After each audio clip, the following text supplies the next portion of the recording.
Pessoal, o bicho pegou para o Pablo Marçal, tá? O Ministério Público Eleitoral pediu a suspensão do registro da candidatura dele por abuso de poder econômico. Eu vou explicar isso aqui melhor, tá? Mas o Pablo Marçal teve outra derrota ontem na justiça. Boulos ganha direito de resposta nas redes do ex-coach. Porque é óbvio, né? O sujeito ficou aí dias falando que o Boulos era usuário de cocaína sem dar nenhuma prova disso e achou que ia ficar por isso mesmo. Bem, agora por que o Ministério Público Eleitoral foi pra cima do Marçal? Tá? A questão é o seguinte, vídeo tem até na agência pública, eles já fizeram uma matéria completa com base no pedido do Ministério Público. Vídeos de Marçal que infringem a lei eleitoral foram vistos mais de 825 milhões de vezes. E o que o Marçal fez? Marçal turbina a sua campanha com promessa de dinheiro fácil a pessoas que façam cortes de vídeo dele e postem nas redes. Ele já falou isso também em entrevistas e lives, que também viraram cortes de vídeos e abasteceram as redes sociais. Em um dos mais populares, ele disse que tem garotos de 18 anos ganhando R$400 mil com os cortes do Pablo Marçal. Aí tá aqui, um canal do Discord, né? É uma rede social que chama Discord, que é usado muito pela juventude e tal. E tá aqui, um canal do Discord chamado Cortes do Marçal promove competições diárias que premiam os usuários com mais visualizações. O vencedor leva 200, o segundo e o terceiro lugares levam 100 e 50 reais respectivamente. Também há campeonatos com duração de alguns dias que distribuem prêmios de 300 até 5 mil reais, dependendo do grau de viralização. Esse prêmio de 5 mil reais foi nesse aqui que eu coloquei o print aqui na tela para vocês. Então, olha só o que o Marçal publica, tá? Competição, né? Regulamentos da competição e tal. O seu objetivo é conseguir o maior número de visualizações possível. Esse é o critério que vai ser levado em consideração na competição em geral. Você deve postar os cortes nas mídias sociais abaixo. E aí ele dá as redes sociais, né? TikTok, YouTube e Instagram. Ele dá inclusive as orientações de como marcar o vídeo para que a equipe do Pablo Marçal consiga ver quem ganhou, né? Quem fez o corte do Pablo Marçal. O que é o corte? São os melhores momentos, né? Pegar, por exemplo, um debate que tem 3 horas e que o Marçal deu várias respostas e que todas as participações dele juntas daria, sei lá, 40 minutos de vídeo, e você achar o momento que ele deu uma lacrada e fazer só o corte daquilo e você ter milhões de visualizações. Quem fizesse o corte com o maior número de visualizações ganhava 5 mil reais. Então é o seguinte, olhando essa história toda que o Ministério Público de São Paulo apresenta, a gente chega à conclusão que o Marçal, ele é até esperto, né? Ou pelo menos ele se acha esperto. Então vocês vejam que a estratégia no sentido de conseguir visualizações foi interessante. Ele terceirizou a mão de obra, né?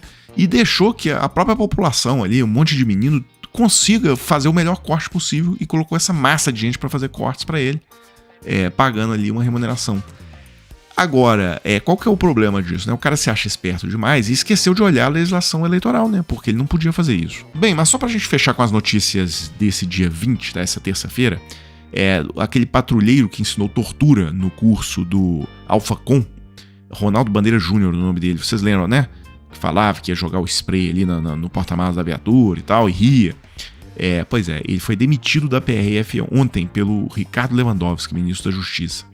Ronaldo Bandeira Júnior já havia sido suspenso por videoaula em que dizia como jogar spray de pimenta impreso dentro do carro.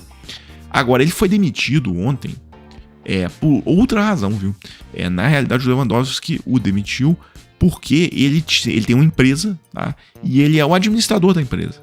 Ele consta lá como administrador da empresa e pela lei da PRF e a lei também do servidor público, o servidor pode até ter ações de uma empresa, ele pode ter até cotas de uma empresa, mas agora ele jamais pode ser o administrador da empresa, principalmente em função exclusiva como a dele. Bem, pessoal, todos os jornais, seguindo aqui, mudando de assunto, todos os jornais hoje tratam, né, da máxima histórica da Bolsa Brasileira.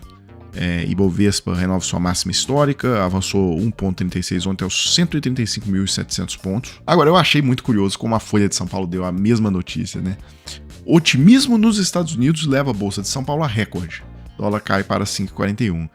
Assim, aquela coisa. É óbvio que esse otimismo nos Estados Unidos gera um fluxo maior para mercados, digamos, da periferia, como é o caso do Brasil, tá? Da periferia do sistema financeiro global, como é o Brasil. Então, os ativos de risco, eles ficam mais atrativos quando a situação fica mais tranquila. Então, é óbvio que tem interferência. Agora, o caso é o seguinte, pessoal, é óbvio que se a bolsa estivesse caindo para a mínima dos últimos 5 anos, por exemplo, eles iam dar a notícia assim, governo Lula afunda a bolsa brasileira para o menor nível em 5 anos. Seria alguma coisa assim.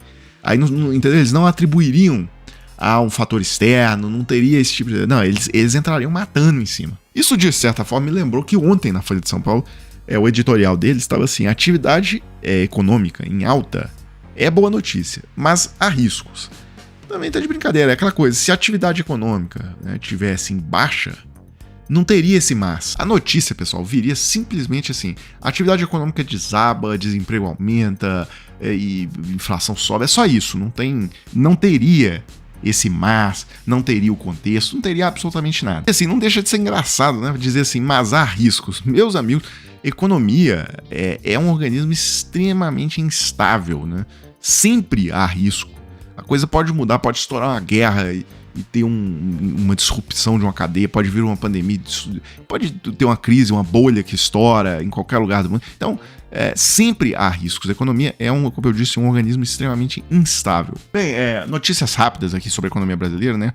As construtoras no Brasil subiram no segundo trimestre com a ajuda do Minha Casa Minha Vida e o crescimento foi muito forte, viu, pessoal? Só para vocês terem ideia, a receita líquida subiu 26%, comparar o segundo trimestre de 2023 com o segundo trimestre agora de 2024, subiu de 11 para 13 bilhões de reais, o conjunto, né, das construtoras, e o lucro líquido subiu 67%. Tá? Então, o setor da construção, eu mostrei outro dia, inclusive, uma reportagem, tá faltando mão de obra, tá? Pessoa hoje tá faltando pedreiro, tá todo mundo empregado. Outra matéria aqui que saiu ontem: venda de imóveis novos na cidade de São Paulo subiu 15% na comparação anual. E o que mais interessa, que aí pega os dados do país todo, tá? É isso aqui, tá? Esse gráfico que tá na tela. O desemprego do país vem caindo, chegou a 6,9%, que é a taxa mais baixa da última década. O outro gráfico extremamente relevante é esse aqui, né? A renda média do trabalhador, já corrigida pela inflação, ela chegou a 2.859 lá na pandemia, tá? 2021, e ela veio subindo até atingir agora R$ 3.214. E só para fechar, pessoal, tem uma matéria muito interessante hoje no Valor também, mostrando assim: a maioria dos filhos do Bolsa Família deixa de depender do programa. 2/3 dos dependentes, dos beneficiários, não seguem no auxílio e quase metade conseguiu um emprego com carteira assinada. Então, assim, são pesquisadores da PUC do Rio de Janeiro e da Fundação Getúlio Vargas, e essa pesquisa deles durou muito tempo, tá, pessoal? Só para ter uma ideia, o estudo leva em conta os dependentes que tinham entre 7 e 16 anos em 2005, que são a primeira geração a fazer parte do programa Bolsa Família. Dentro desse universo, 64% não estavam mais inscritos no cadastro único para programas sociais em 2019, o que indica que, em princípio, eles não precisam mais de nenhum programa da União. A questão é o seguinte, né? A pessoa com o Bolsa Família, ela tem a obrigação de ter os filhos com a matrícula na escola corretamente e também com a presença, tá? Acima de 75%. E, além disso, vacinado e etc. Na escola, a criança tem alimentação. Então, uma criança que frequenta regularmente a escola, ela já está num outro patamar. Tá? Ela já está num patamar muito acima, por exemplo, do que os pais que muitas vezes não frequentaram a escola. Esse é o ponto. Pessoal, então é isso. Eu fecho esse vídeo agora, coloco na tela a chave Pix do Desmascarando. Se vocês gostam do trabalho, quiserem contribuir com alguma coisa, tá aí. E a gente volta mais tarde com mais um vídeo para a página.